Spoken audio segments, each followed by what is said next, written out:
Okay, I'll give you the same thing. Tim, we're recording now, so careful what you're saying. No kidding.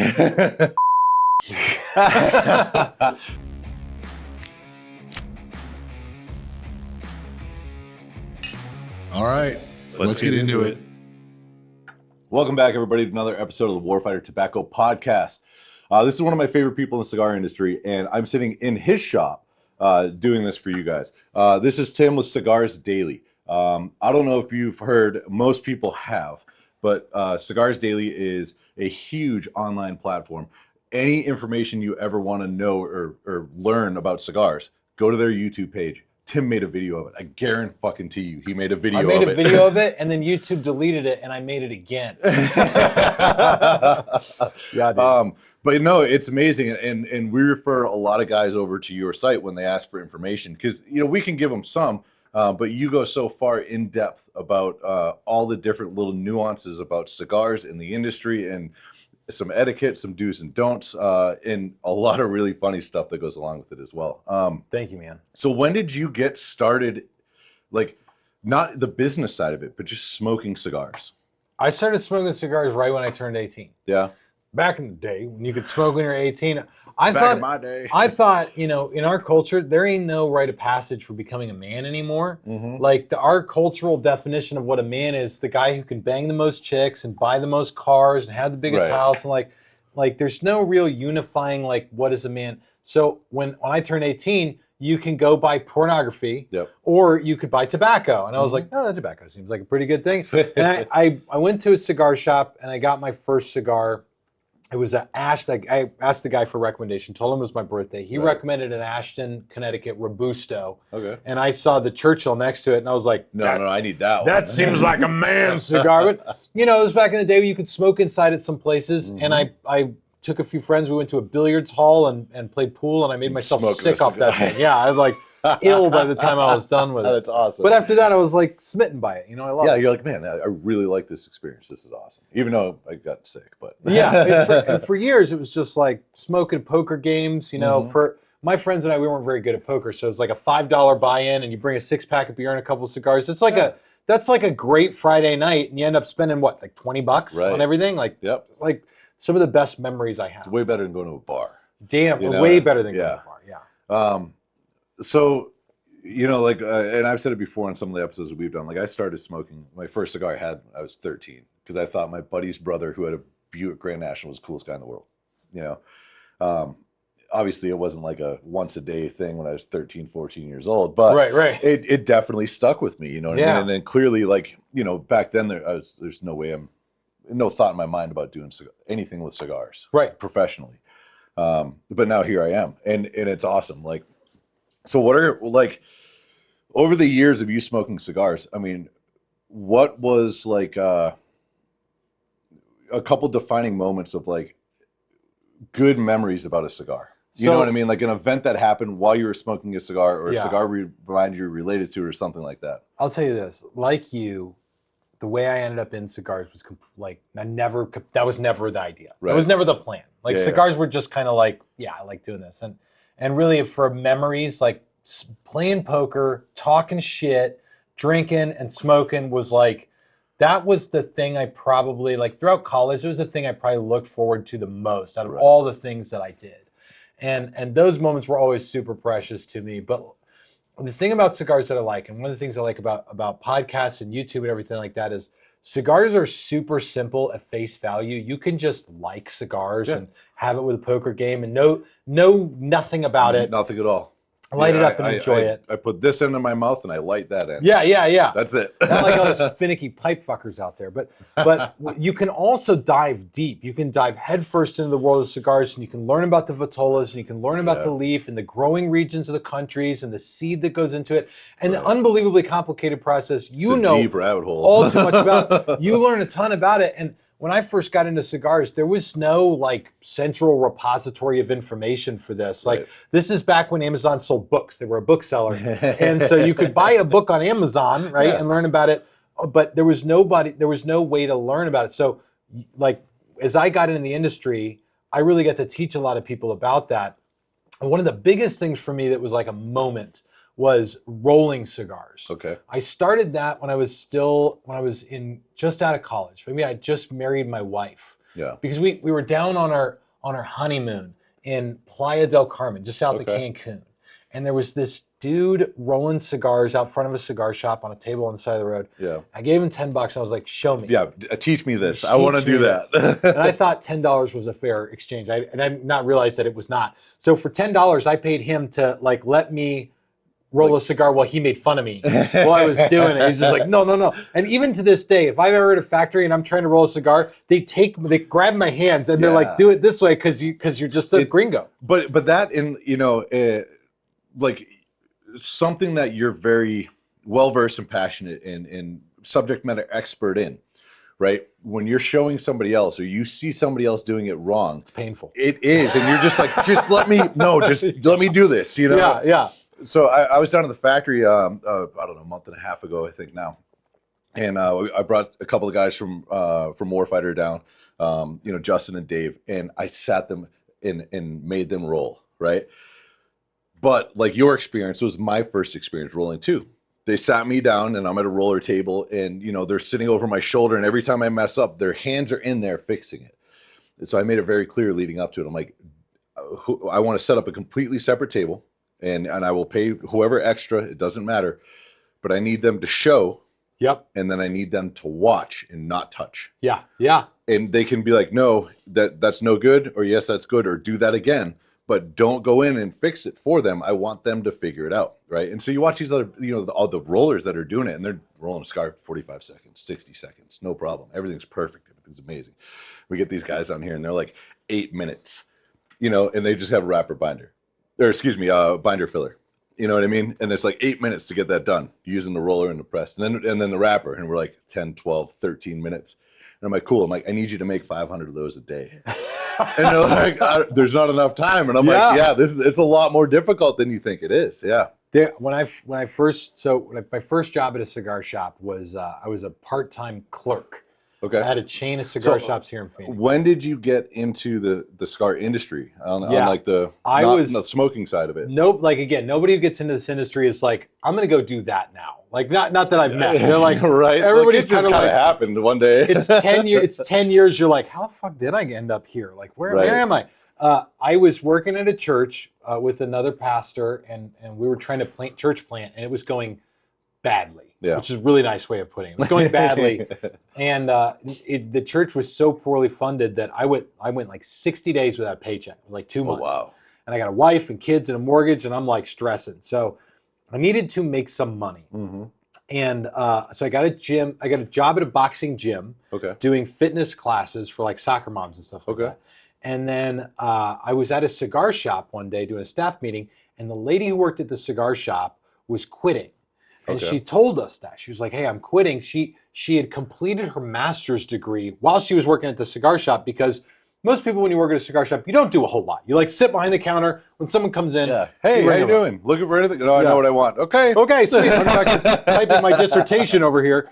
And so she graduated and she was going to quit. And I was like, I need a job. And so I got an interview. I got in. And so I just got hired as a clerk at a cigar shop. And I was like, I can do this. I smoke cigars. And I was doing like sermon prep while I was doing like cigar stuff. And that was my first job, but it was the same time I was kind of doing some cigar rolling, and that gave me the opportunity to I was like, what if once a month I just set up a table and rolled cigars and just sold them? And the person who was my boss said, yeah, go for it. Just cut the shop in. So I'm rolling cigars. I'm selling for like $8. The shittiest cigars you've ever seen in your entire life. The guys kind of liked them. No, but it's cool because it's done right there. Yeah. That factor alone, it really doesn't matter if it's good or bad. The romance of it, yeah, right? exactly. And that's why, like Ybor City, a lot of those cigars, they're not that good at all.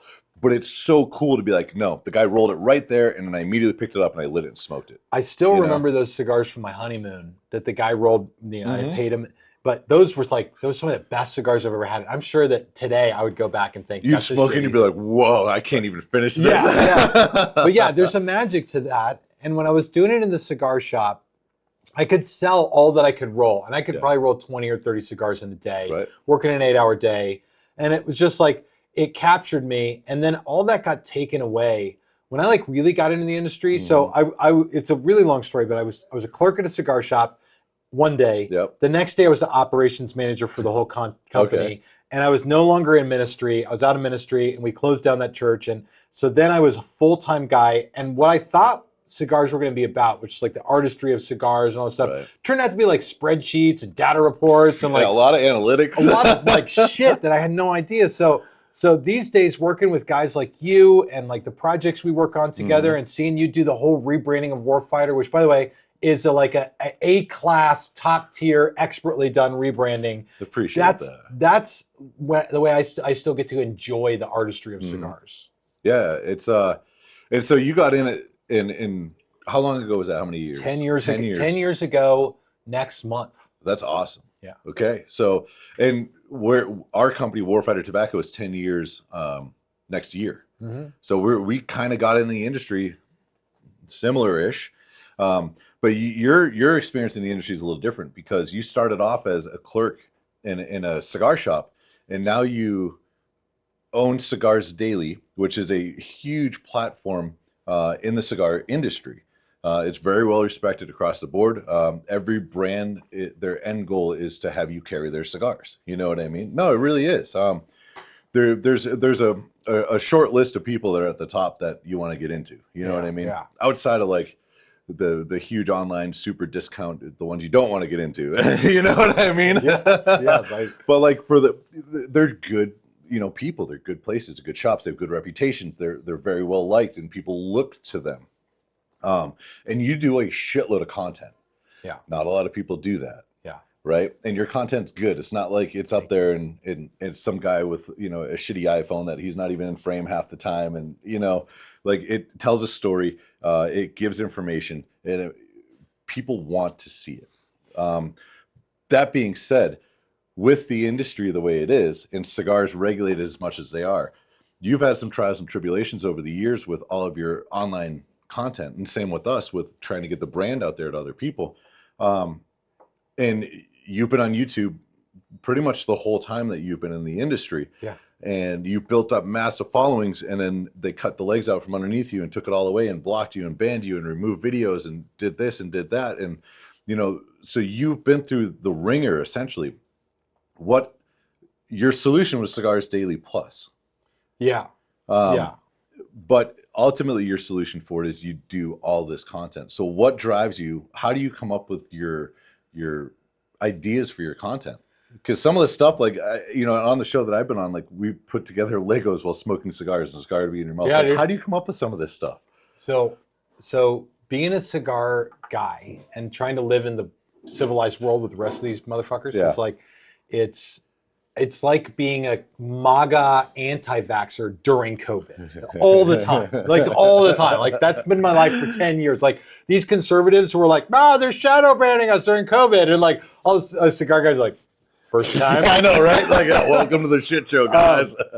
There's a dual-sided challenge for being in community online, loving cigar, anything ATF really. You like alcohol, tobacco, firearms. Awesome. You want to grow a community around this. Good luck, man. But there is a recipe for this. So there's two sides of it. One side is the regulatory bit of it. Yeah. And bottom line is I'm just willing to do the red tape, do the regulation. Play the game. I'm willing to play the game. Whatever I think their rules are tomorrow, I'll do them today. Yep. Now, for this, we're sitting here having cigars, but on YouTube, I can't puff on a cigar. Yeah. Like you've noticed, you go on Amazon Prime, Netflix, or Disney Plus, or whatever you watch anything on. Shows are now rated for smoking. Yeah, it's a nudity. Smoking. Yeah. Like, you're watching like 101 Dalmatians, and Cruella de Vil has her cigarettes. It's like a cartoon. This is rated for smoking. This was written during a time when we were all heathens. But it's a dark period in our history. Yeah.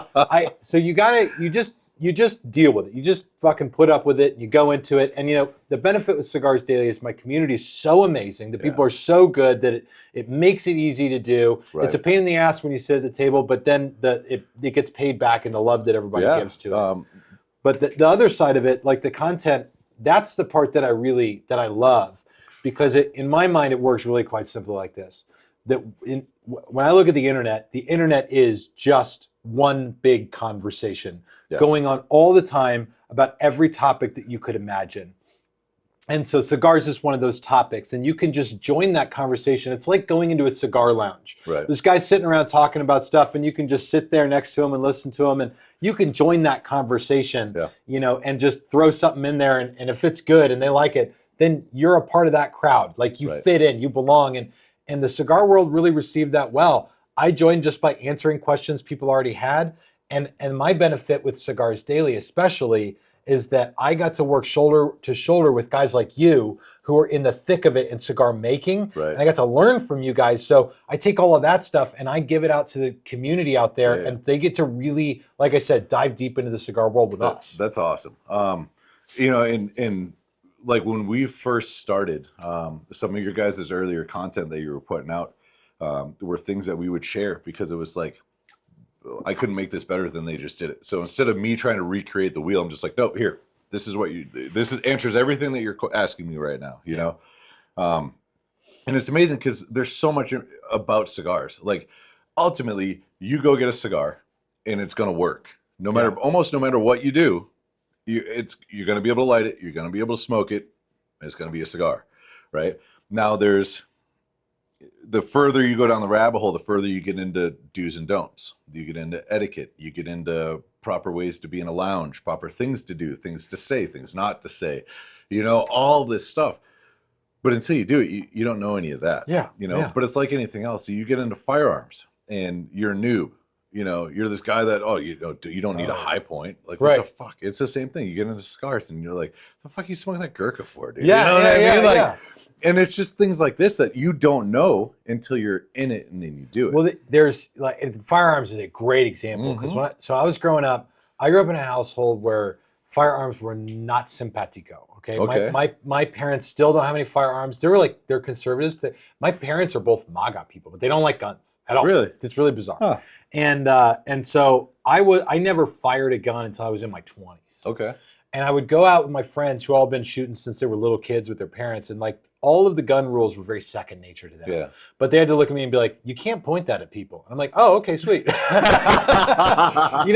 had to really learn a lot of that stuff. And so before I even got into what brand of gun is good, I'm like, Talon Star, that sounds like a great brand of gun. That sounds cool. It looks good. I like the look. but truthfully, cigars are a lot like that. I think the nice thing with cigars is unlike firearms, there's a lot less hard, fast rules with cigars. A lot of it is do what you enjoy, make it something that's fun for you. If you make a mistake with a cigar, you're not killing your buddy. Straight up. That's a good way to put it. But then when you really want to dive into it, you want to dive in to the leaf, to the blend, to what's behind the cigar. And the big thing to me, and this is really huge, is the character of a cigar maker. Yeah. And I can talk about this easily with you because I trust you and I know you and I know your character. There are cigar makers are people. Right. And there are people out there that I wouldn't trust as far as I could throw them. Yes. And those are the ones that I typically don't work with. But at the end of the day, the character of a cigar maker always comes out in the quality of their cigar. It does. To one degree or another. Some guys are all flash and sizzle, and some guys are, at the end of the day, a great recipe for an amazing experience in a cigar. We go into it with the mindset of, when we started Warfighter, it wasn't called Scott Jansen Cigars or John Simon Cigars. And it was for a reason. We wanted to create something that was bigger than Scott or myself. Yeah. And, as obviously with almost every brand that's out there, the owners, the principals of the company are the face of the company for the most part. There's some that aren't, and, they have their good reasons. So yes, we are the face of the company, but when we created Warfighter, we wanted it to be something that was bigger than just us. We wanted it to have its own community and almost be self-sustaining without us having to drive the bus. Yeah. You know what I mean? We point in the right direction, but it just goes on its own. Because it's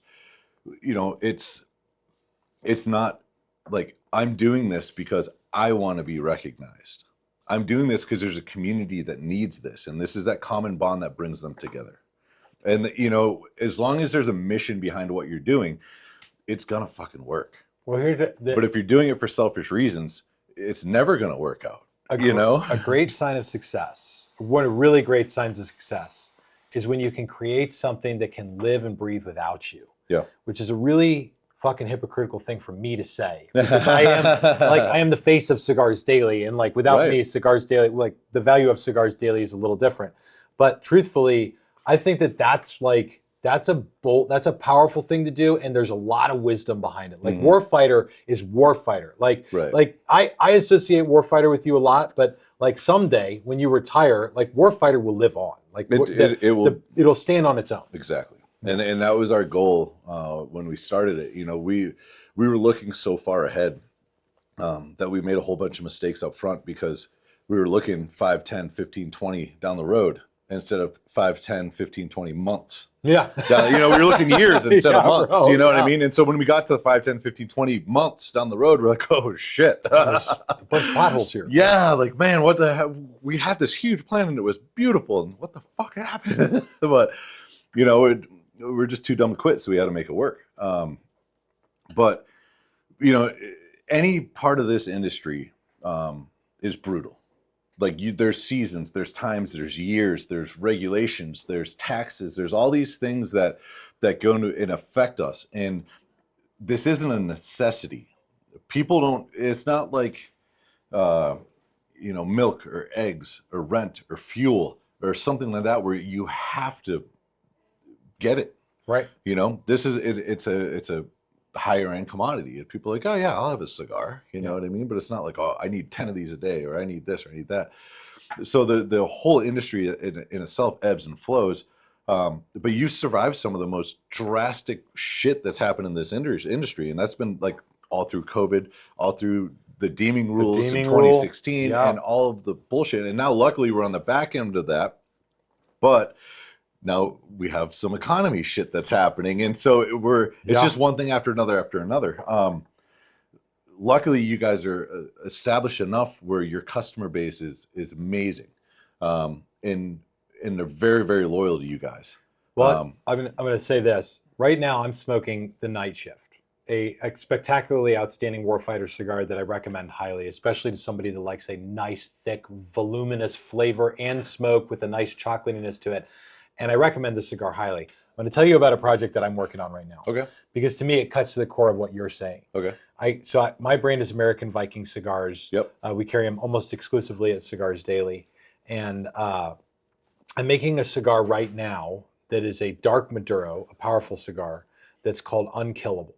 Okay. And the idea behind Unkillable is that, you know, the nature of cigar people is such that in order to do this long term, you basically have to be unkillable. Yeah. And there's a long history with just tobacco, but especially handmade premium cigars, that the persecution, the trials and tribulations are just constant, and they always evolve and take new forms. Whether it's, you know, the early years of the country, the first anti-tobacco legislation our country ever passed was in the Second Congress.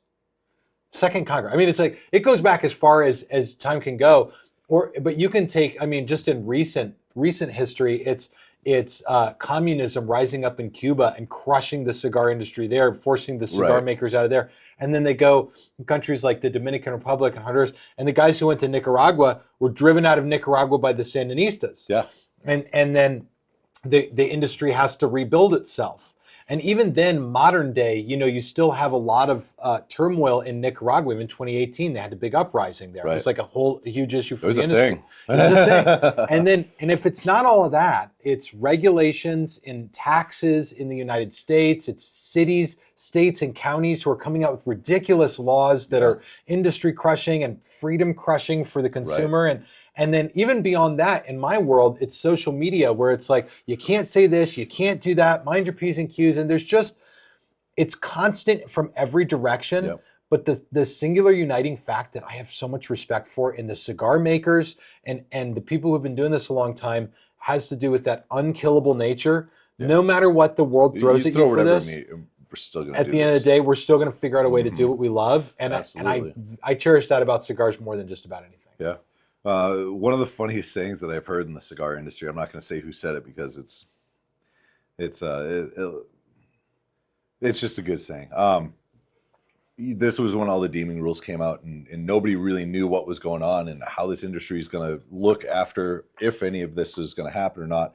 And what I was told was cocaine's illegal, but people still sell it on the corner.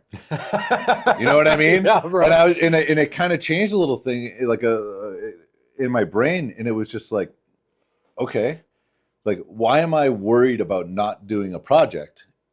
Because I'm thinking about what might get regulated when people are slinging cocaine on the corner of the street and it's illegal, you know? And I'm just like, okay, no, we're doing this. We're going full speed ahead. Well, somebody told me a similar thing. So there's 5 things people are never going to stop doing: eating, drinking, smoking, screwing, and gambling. Yeah. Those are they're the 5 vices. They're just we're never going to stop doing them. Right. So, yeah. So you're talking about the second Congress was the ones that were trying to, regulate tobacco essentially. Yeah. A couple months ago, I was in D.C. Sitting down with some members of the Cigar Caucus. We talked about this. We did, and so I took a couple pictures while I was there because it was very interesting, and I'll see if I can get these edited in post. So this is in Washington, the Capitol. Yeah, that building, right? So in the hallways, they have all these pillars, and it's absolutely beautiful. And the top of the pillars, they have leaves. You know what type of leaf that is? That's a fucking tobacco leaf. Holy fuck! Because tobacco held so much weight. Those with sons of bitches fucking coming after us. Do you know how much money we can make on this? Yeah. You know what I mean? Yeah. So second Congress, you know what? Hey, let's regulate this so we can get some tax revenue coming in. You know what I mean? Bro, that's how long ago. Amazing. That's how long ago it's been going on. And, wow. And I saw this and I'm just like, that's a tobacco. I'm like, okay, I need pictures. Yeah, I'm like, bro. oh my God. But yeah. That's amazing. It held so much weight.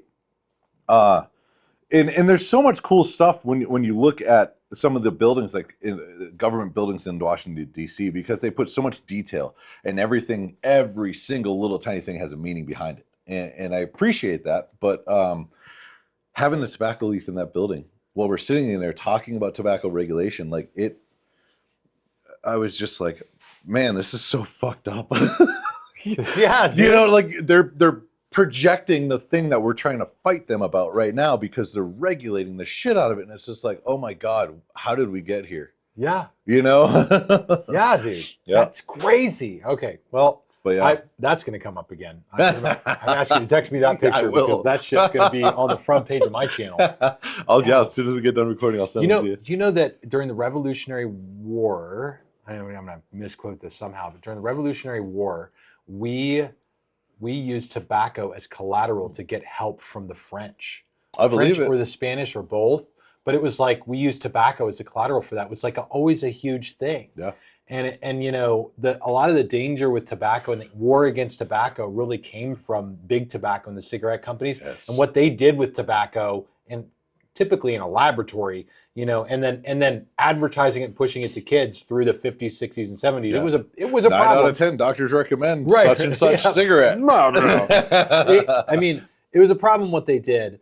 But at the end of the day, premium cigars are wholly different, wholly completely owned. Oh, field. absolutely. Yep. Did you know that premium cigars are 1% of the cigars sold in America every year? Did you know that? Did they talk about the Cigar Caucus? No, they didn't. But I've put 2 and 2 together. I've done some math because they put out the stats of how many cigars are imported into the U.S.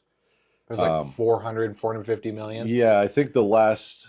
Or just cigars or handmade premium cigars? It's different. Right. And that's where, because when I first got into this, when we first started the company, I set an unrealistic goal, but it was just something to help drive the ship. You know what I mean? And I was like, at some point, I want to be able to, our company, Warfighter Tobacco, to be able to hold 1% of the cigar industry in volume. And then I started seeing numbers. I didn't do any homework on this. This is just a thought. I'm like, okay, there's only a couple hundred cigar companies in the world. Right. So by being 1% of it, that means we're in the top 100. That means we're better than half of the companies that are out there. I'm okay with that because some of these companies, they've been here for 150 years, and this is just what they fucking do. Yep. You know what I mean? Yep. We're infantile compared to them. So I was like, okay, 1%. And then I start seeing data and numbers. And like at the time, the first set of numbers I saw, there's 340 million cigars were imported in the United States. I'm like, there's fucking 34 million cigars a year. I don't know how the fuck I'm going to do that. You know what I mean? That's a shitload of fucking cigars. Yeah.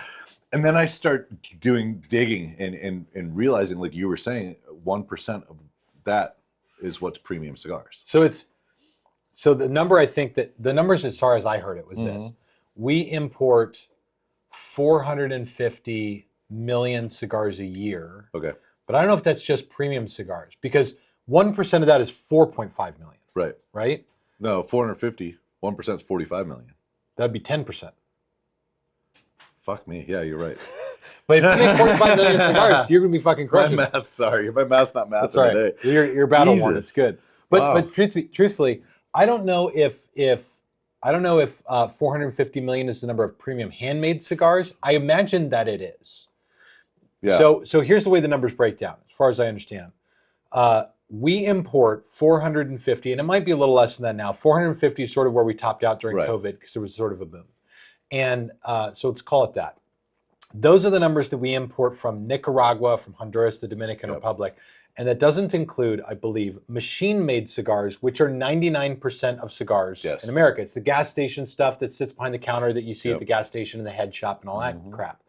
And so premium cigars are just 1% of all of that. And those numbers check out to me because you've got big, like the biggest companies like Plasencia, they make 40 or 50 million cigars a year. AJ Fernandez makes tens of millions of cigars a year. And like, so like if 450 million is the lot, then that 4 million, you would be doing 1%. And like, you guys are straight on your way there. Like that's gotta be within your sights. We're working on it.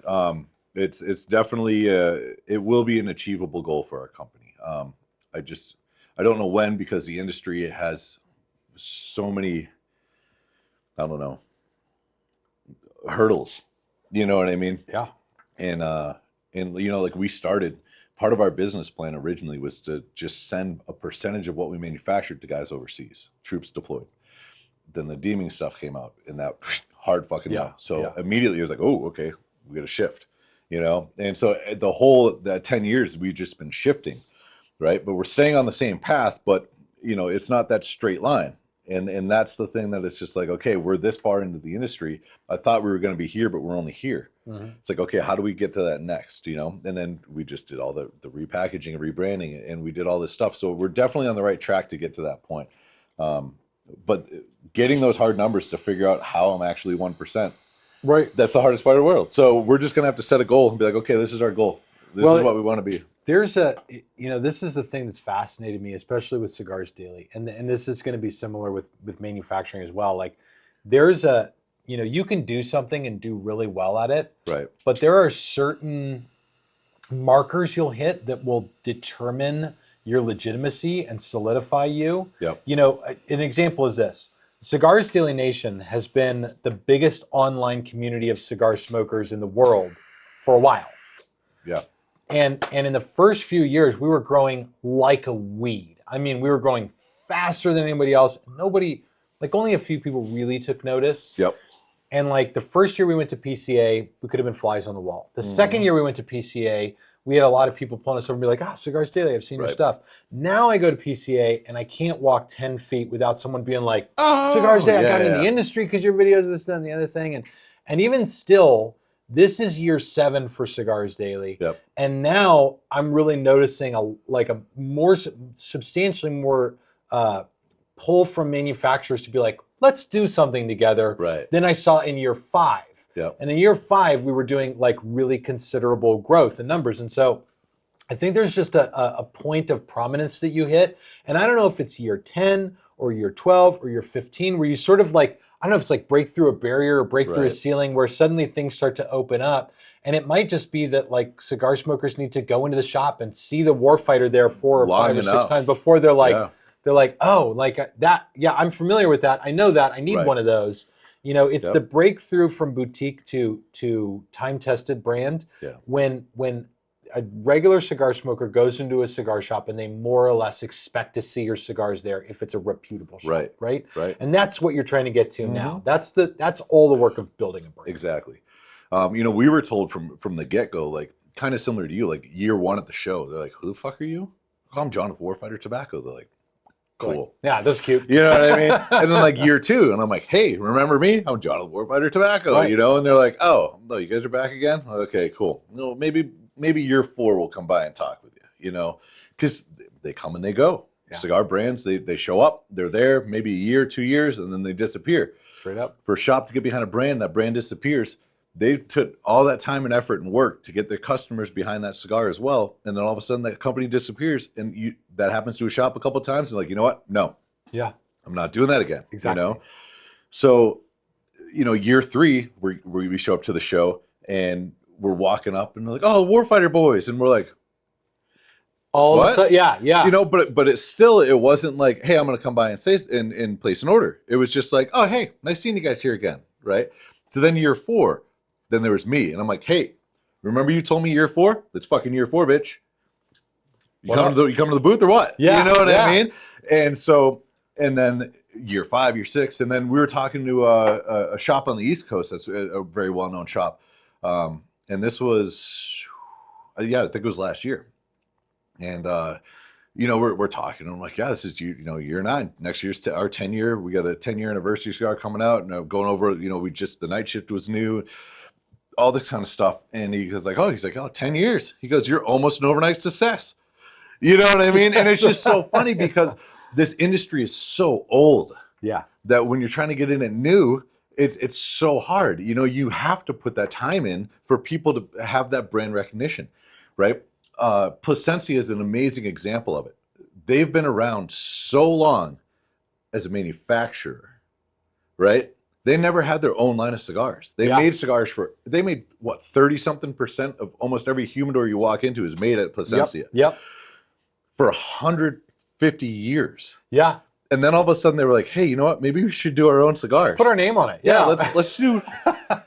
Has anybody ever you guys thought of this before? No. Hey, let's try this. You know, obviously it's not let's try this. It was a very calculated decision that they made.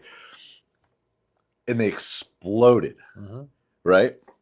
They blew up. They have the capabilities. They have the infrastructure. They're vertically integrated. They have the support behind the brand because everyone knows that factory. And then all of a sudden they're like, oh yeah, by the way, we have our own cigars. Yeah. And so every shop was just like, shit, done. Yeah. Let's go. You know what I mean? All this other stuff sells great. Yeah. So they went into it with the complete opposite mentality that we went into it with. They were like, we have all of this history to support everything that we do, and we know exactly what we're going to put out. We went into it with, we don't have anything. Let's see what we can do. Well, I've noticed it. Maybe you've noticed this too. Maybe you've noticed this watching or listening. Have you ever noticed it when you meet somebody and then when you get to know them, they look different? Yeah. Like you meet, like the best example for a guy is like you see a girl and you're like, she's hot. And then you spend 5 minutes talking to her, you're like, oh my she's God. Ugly as shit. Like, I can't. Yeah. Because knowing someone changes your view of them. It does. And it's the relationship building that I think the cigar industry sort of uniquely does. So many other industries are really corporatized, they're really businessized, and so it's really about like spreadsheets and numbers and does the data work and all that stuff. But cigars are really more about that, like, what do you look like?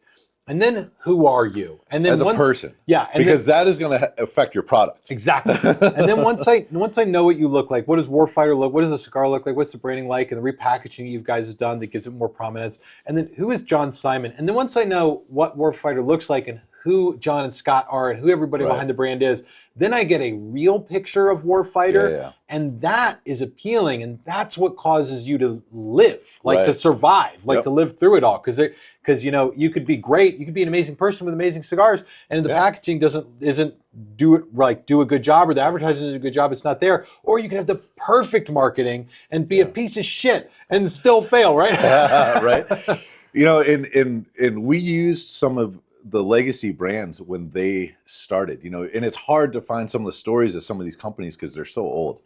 But to figure out what did they do? Because this is before the internet. Yeah. This is before magazines. This is before any common way that you think you'd be able to push a brand out to somebody. How did they do it? Well, they started with one shop. And they tried to get people, or they tried to go make cigars and sell them to everybody else, or they tried to get it in the end user's hands so that guy keeps buying it more, or find somebody. Hey, oh yeah, this guy he orders 200 cigars from whatever country every 3 months. So like, okay, I got to go talk to him. Hey, try this. Do you like this? No. Well, how can I change it so you like it? This is how it was back in the day. But ultimately, the common denominator that every single person had was they went face to face with the end user. And they got them to like them as a person and like their cigar. Yep. And then now they have a customer. Yeah. Right? So when we started Warfighters, how do we do that using the tools that we have today? Totally different game. Because I have so many more avenues to be able to converse with that end user. How can I do this to create that customer in order to be able to like, okay, cool. Like now this guy smokes our cigars. Then this is amazing. And I'm so glad that I got to be able to connect with them. Whether the shitty part is I don't get to learn about them, but that's when we do events. That's when we do the in-person stuff. And so being on the road, going into shops and talking with customers and doing all this stuff, it's so much fun because it reminds me of like, man, these guys are, 50, 60, 70 years ago, this is how they did it. And they are huge now. Their brands are massive and they're global. And it's because they grinded and they met people and they made those connections and the relationships. And that's what built that company. And so for us, it's like everything in this industry is relationship based. If you can't create and maintain and have a healthy relationship with the people that you're working with, you are not going to make it in this industry. Straight up. Yeah. And that's it. And the only way that we understood that is because we looked back at all these companies that is what they did to get to where they're today. If you're not doing that, you're doing it wrong in this industry. You know what I mean? Yeah. How you connect with all the consumers that you deal with, it's the same way, but you're just using modern technology to be able to do it. And it's amazing. And it's so much fun in this industry. But it is relationship based. Everything in this world is relationship based. If you can't do that, then, it's not going to work. Yeah. Straight up, man. 100%. Cool. Well, I don't want to take any more of your time. We already went way longer than we thought we were going to go. It's good. Yeah, no, it's great. We could turn this into 4 or 5 hours. Oh, hell yeah. But you have work to get done, and I don't want to keep you from that. I got a bunch of brand new Warfighter boxes and cigars to photograph so that I can show the new face of Warfighter cigars, and I'm very proud to do that. It's going to be really fun. I know we talked earlier, and obviously if you just type in Cigars Daily, and it's going to show up anywhere, but where can people find you? We're going to link everything in the description below too as well. Yes. What's Instagram, Facebook? So Instagram is at Cigars Daily Official. There's no punctuation in that. Yep. They like to shadow ban it, so it's hard to find. You have to type the whole thing in. Cigars Daily Official. On Facebook, you're going to learn how we dance through the bullshit here. On Facebook, it's the Cigars Daily HQ. Because we can't be a cigar shop. We're a Cigars Daily HQ. We make cigar content. We happen to have a massive humidor with 100,000 cigars in there. And then on YouTube, the channel is just called Cigars Daily. And you have a Facebook group as well, though, right? We have a Facebook group called the Cigars Daily Nation that I'm told is very difficult to get into. My moderators are like sentinels. Really? They watch out for. I'm glad I got in way back in the day. Then. Yeah. And then we have a TikTok that I think is also just called Cigars Daily, and TikTok likes to fuck with me a lot. So they really, just called Cigars Daily. And then your website. And then our website is cigarsdaily.com. We're your neighborhood cigar shop online, where you can find daily low prices on cigars. Awesome. And then you do extra content on another platform as well, right? Yeah, it's my bug out bunker for content, bro. It's called cigarsdailyplus.com, and it's every piece of content I've ever created lives there. That's awesome. Long form content, my live episodes, every video I've ever made, and it's becoming more important, especially as YouTube's rules shift. I've had to delete almost 900 videos off our YouTube channel. Wow. That are all still there on Cigars Daily Plus. So I'm glad I did it years ago. But Cigars Daily Plus, and then we also have a Rumble channel called Cigars Daily. But you can get Cigars Daily just about anywhere that you consume content, including a podcast. Yeah. So the cool thing about Cigars Daily Plus is I've done a handful, maybe half dozen or so, I can't remember, over the years, live episodes. You guys go live, I think it's every Sunday, right? We moved it to Monday night. Okay, so it's Monday nights now, but it used to be on Sunday nights. And so we would go live and we'd do all the recording, but we had to play all the rules. You know what I mean? We couldn't say certain things. We couldn't talk about certain stuff. But then we transfer over to the Cigars Daily after party. The Plus, the after party after that, and no holds barred. Yeah. It was game on. We could talk about everything. And that was some of the stuff that you and I have talked about on there. Some really, really interesting, cool stories, military stuff, engaging with everybody. So for all listeners out there, if you want to go find some stuff that it hasn't really been talked about anywhere else, Cigars Daily Plus, and look up Warfighter Tobacco on there because we got some pretty cool content. But Tim, thank you very much. My pleasure, man. Thanks for hanging. This is really fun. Hopefully we're going to be able to do some more of this stuff with you guys from different locations instead of our studio. So you're going to see more than just me and Scott and hear our beautiful voices. We're going to get Tim involved. We're going to get other people involved. This is going to be really fun. Go to cigarsdaily.com. Check out all the Warfighter tobacco products that he has over there. He has all of our new stuff, and he has all of it in stock. which is very interesting because everything's selling so fast right now that we're getting it in, we're kicking it out the door as fast as we possibly can. And check them out on all the social medias, check them out on YouTube, and look for all of the content. Any questions that you have about cigars, I guarantee you Tim made a video about it. So go look at it. Once again, thank you, Tim. And everybody out there, we'll see you guys next week. Thank you. Peace.